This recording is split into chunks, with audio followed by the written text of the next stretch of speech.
John goes in, helps himself a bit early, sits down in the famous armchair right by the back door. Riverdale. Yeah, oh, sorry, Riverdale. Yeah. Takes a mouthful of something. Sweet and sour pork. Jesus, Barbie, what the hell are you doing these things? I was relatively new on the scene. I was still a little simple-minded then. And Yeah, you're not now. You haven't been taken in yet. so I looked at it. I thought, I'm great.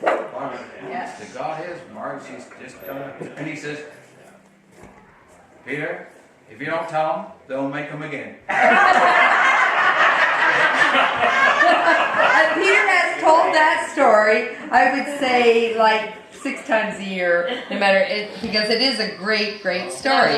And it was your dad and mom's wedding, and talk about the hottest day in the world. And this is part of what you'd like. It was like, can I tell my story about that? Maybe we'll put this on video, but it's just hilarious. I had just got my driver's license, and it was a 1958, I think. Pontiac, was it? 1958. And I had just got my driver's license, but Marie had us get our hair done in Toronto, and we had these little pink rings set in her hair. Okay, so I'm driving on the Gardner. I'm nervous as a kitten. My hands are like wet palms. And I've got the bride and I've got the bridesmaids, and we're driving it, and they're just nattering away, and I'm quite nervous driving the Gardner on this drive. And all of a sudden, the scarf and Jess and Uncle George go whizzing by, and I go, I didn't know the word fuck in those days. I went, oh shit, I'm late. The guests are ahead of me. Boom! I put my foot to the floor, tears come down my face, and I drive all the way, crying my eyes up, 100 miles an hour, because I thought, well, I had the bride. And just, well, I got there. Well, they were just going to Hamilton to have breakfast. George and Jess were going for coffee. They were going for coffee. You know, I was just beside myself. Then, of course, we put our, I don't remember where we put our dresses on, but we're down in that garden, in the botanical garden in Hamilton. And Ernie, you remember, oh, it was like the hottest day I remember my whole life. We were in sleeveless cotton, beautiful dresses. But we could not breathe. We were so hot. Gentlemen were in wool cutaway coats. Well, that's your problem.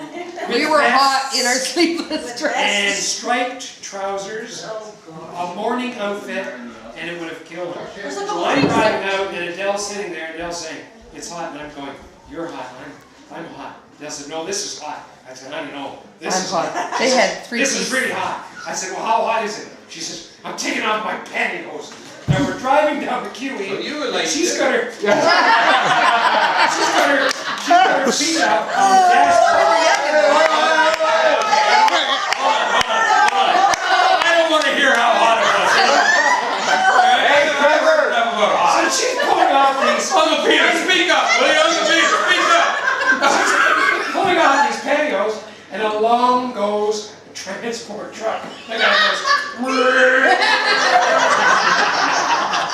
Well, I think the important thing that Natasha and Kenneth should say is it was their parents' fault.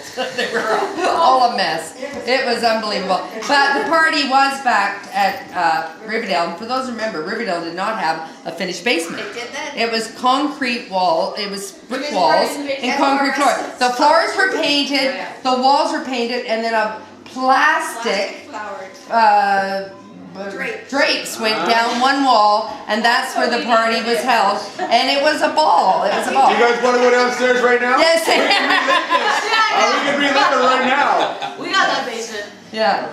But Peter and I were engaged in the May, so when Peter, he really was new with Uncle John, and I'll never forget even Peter I going, would marry into the priest family.